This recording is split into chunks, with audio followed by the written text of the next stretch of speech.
What's going on, y'all? It's your boy Davion Cena, and I'm back at you with another video. Power Book 2, Episode 10, the season finale. And yo, this got crazy. I'm talking hella action-packed, drama-filled, man. Plot twist after plot twist, man. Yo, let's get into this quick review, man. I thought this one right here set like I think is at that peak, man. Is reaching up there. I think this is gonna be a really big show. I think each power is gonna outdo its themselves, man, and become bigger than each other almost because yo, the way season 2 just ended, man. Tariq ain't getting out no game no time soon, man. And yo, let's just give a moment of silence for Lauren, my baby girl. I'm so sorry that they did you like that. Rest in peace, baby girl. I didn't think she was gonna be taken out like this, man. She off the show, man. Damn, man. That is wild. I mean, FA, you are, man. You, man, come on, FA, man. I'm gonna talk about you in a minute, man. But yo, man, let's talk about it, man. All these plot twists that was going on, man. This is wild. Yo, I told y'all that it was gonna be some kind of war going on between the Tejadas. It was basically like a war within themselves. I mean, Mecca is in the middle. It's like the start of all of this, man. And you know, to be honest with you, I kind of like Lorenzo a little bit more in this episode, being that he was helping Tariq.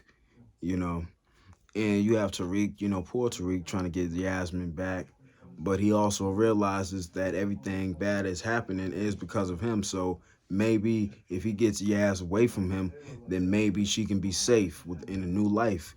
And that all comes to Tasha. Tasha looking all good. It seemed like she writing a book. That's what it looks like. You know how it be when people go through some of the most traumatic time periods of their life and they want to document it. And that's cool. But Tasha looks not so much like Ghost's wife, just like a regular mom. And at first she gets a text and she becomes alert right away, and then she gets the strap. I'm like, yo, hold up, Tasha. Nah, you gotta chill, baby girl. I don't even know if you know how to shoot yet. You ain't catching enough bodies. But come to find out that it's what is that black woman's name? Bianca? No, I forgot her name. But anyway, she shows up, and then there's Jasmine, and then you should see the if you just see the lightness in Tasha's face as she sees Yas and like forever, it's just like a really heartfelt moment. You know what I'm saying? And they deserve it, and Yas deserves it. She deserves a good life, and of course, no one wants to see her end up like Raina. Of course, they changed their names, they changed their identities. And, Tariq, doing what a big brother's supposed to do. I mean, Tariq gonna be all right, man. He just has to make sure his family is all right, man. And being that he has that bag, or, yeah, the bag, he's gonna need to do to say out this one favor, set everything up, and then he's out the game for good. Now, Ghost wanted to be out the game for good. You see, okay, keep watching my videos. You want to see? You see the pattern? Okay, this is only season 2. He got a few seasons to go. He got some seasons to go, and so yo, when Kane, yo, Kane is like yo, Kane is just like the funny bully. I mean, like, you know how bully, but he's kind of funny. But we're going to get into him in a minute. Let's talk about how Brayden stood 10 toes down. Stood 10 toes down and then even rat. All because Tracy, bitch ass nigga. Tracy was sick. He got on the stand, lied for his mans. Now that's solid, man. Brayden, you the man for that one. You the man. You took the rap, man. You the man for that one. Tariq is free once again, man. Free. But you already know. Lil Casper. Come on. So we get into I want to talk about the shootout in the warehouse. Was one of the dopest and most intense scenes I've seen, and I like I like how Tariq always manages not to be afraid of Kane, and he just looks and sees right through him like he's just a brute. He's just like an idiot. He doesn't even use this. He just used this and this like he's a dummy. And I love how Tariq just talks to him in the most condescending way, and Kane can't even do nothing to him physically because he knows like nine times out of ten Tariq knows what he's talking about. Why are you worried about me? You need to be worried about you.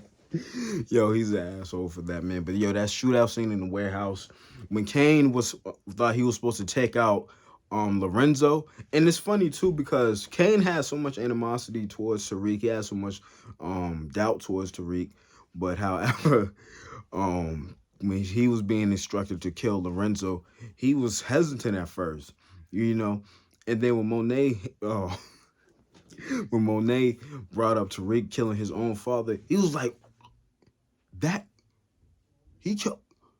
Oh nah, because you know Tariq is not supposed to be up on anyone. I mean, up on Kane on anything. So you know, of course he's gonna go and prove himself because that's just silly Kane.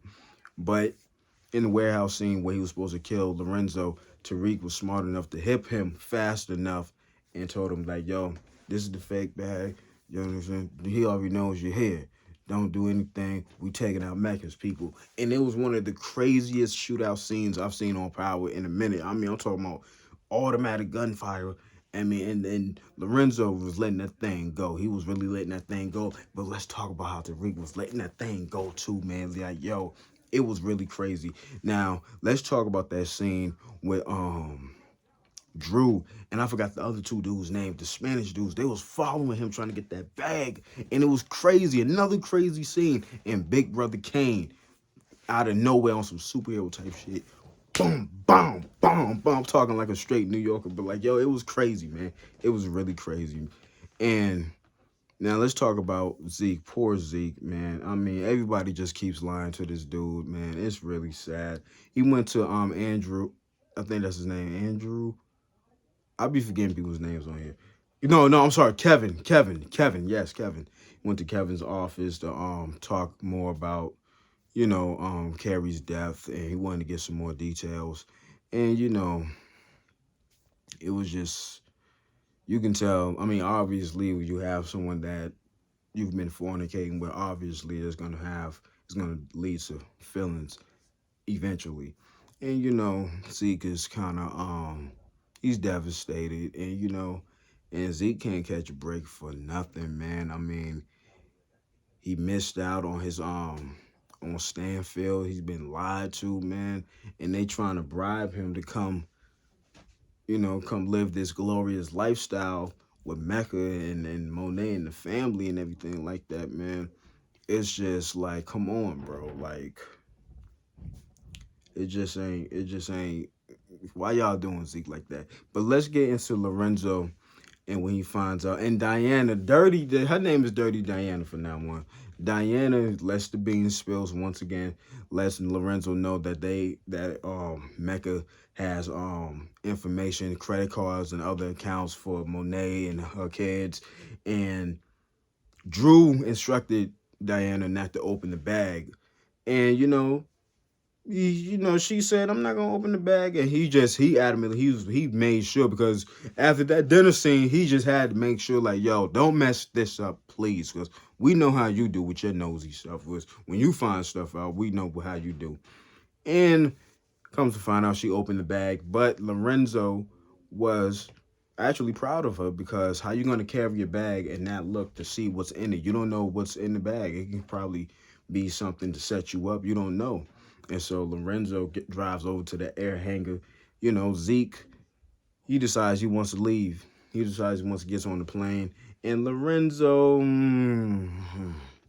he cuts that short and puts a few in Zeke, and that was bad. That was really, really bad.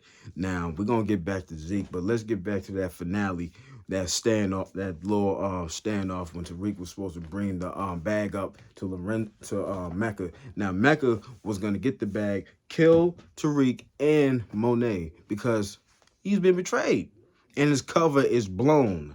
And The world, what did he call him? The goat of all, the world snitch. And I'm like, yo. And then the crazy thing is, Mecca is kind of like in the back, in like the behind the scenes of the original Power. So basically, eventually, Ghost was gonna get jammed up and go to jail if he didn't get killed. Eventually, at some point, you know. Excuse me. But yeah, man. I mean, Mecca. I mean, bro. Mm-mm-mm. And the crazy part about it is, after that shootout scene in the warehouse, and and the dude and Lorenzo picked up the phone, and he seen that it was Mecca, and then Mecca realized that he didn't get a text back. That's when he knew his cover was blown. And so fast forward to what I was talking about, with him about to kill Tariq and Monet. Monet was smart enough, and then she ended it, put one right in him. And it was time for Mecca to go. I thought Mecca was going to be lingering around for like another season. I'm like, oh man, but they don't have a connect. But you know, they'll figure it out. And I'm starting to notice. I think it's starting to become a pattern that every connect that the Tejadas get, they end up killing at the end of the season. I mean, like y'all can't keep doing this, but like whatever. And you know, it's just been a crazy season finale, man. I enjoyed it, man. I enjoyed every minute of it, man. I in you know, in FA, I mean, I expect to see her in season 3. I expect a lot from season 2 finale, especially the events that occurred, to definitely pass on to season 3. But I keep mentioning this, that Tariq is in over his head once again, and that it's going to be a repeated cycle no matter what. No matter how hard he tries to get out the game, he's going to keep getting sucked back, and he's going to keep getting sucked back in with the Tejadas. Now, this season, there was one thing I noticed about this season. Now, of course, the story is about Tariq and his journey, and him becoming a man, and navigating through school while balancing a life of crime. However, in this season, we got a more deeper outlook on the Tejada family. This was mainly more about the Tejadas than just Tariq. I mean, it's like their roles, they played a bigger role in the season. And which was kind of dope. And we get to see everyone, each character have more of a story arc, and opposed to just being just that's just a character. And yeah, no story arc, no type of character development. I definitely look forward to it, man. I definitely look forward to the story arc, and this is going to be amazing for next season, man. And let's talk about the final moments, man. The final moments, yo. And this is why you're gonna see why I keep saying Tariq is in over his head, because he ain't ready for none of this. He ain't ready for none. Not even Ghost is ready for none of this. Trouble's gonna keep coming for Tariq. Now, who do we see stand over Mecca's body? Blanca, whatever her name is, but I know she's aggravating. She's been aggy since season 5 of the original Power. And so basically, which is like, Power runs deep. It really runs deep. So if you notice how she was so really gung ho about catching James St. Patrick and Tommy and them, and how he was in on the operation as far as looking and taking out all the major drug dealers like Tommy, Lobos, and Louise. It does make sense. It kind of correlates. It makes sense that they would be working together, because you know they had the same target, but the target is now deceased, and so now they see Tariq on footage. Of course, it's going to link back to Tariq, and guess what it is? Guess what's going to happen? It's going to link back to the Tejadas. And then, but now the Tejadas have something of their own that's going to link back to them, which is going to drag them into even more of a shithole. Yo, when Monet gets the news that Zeke is dead, yo, that was a heart-stopping moment. That was a really heart-stopping moment. And Lorenzo's already hit, because he heard the phone ring, and it had to be a call, because Kevin had gave her the news. And so I don't know, man. This is gonna turn the whole family against Lorenzo, man. But things is gonna get hot in season 3. And Tariq, boy, you ain't out the game. You got at least 4 more seasons to go, baby. You got a few more seasons, and I don't know if you're gonna make it out intact. So good luck. But anyway, that's my review. That's my little quick recap of Power Book 2, Season 2, the season finale. If I left anything out, please feel free to drop anything in the comments below. Hit the like and subscribe button, man. Let's get those subscribers up, man. And Tommy, Book 4. I said Tommy Book 4. Power Book 4, Force, man. Be on the lookout for a review on that. Like around tomorrow-ish. I'm gonna be pretty busy. I'm gonna be banging videos out for y'all, man. Euphoria coming on tonight. Y'all gonna be getting a review for that. And yeah, but hit that like and subscribe button, man. Y'all be easy out there, man. I'm out of here.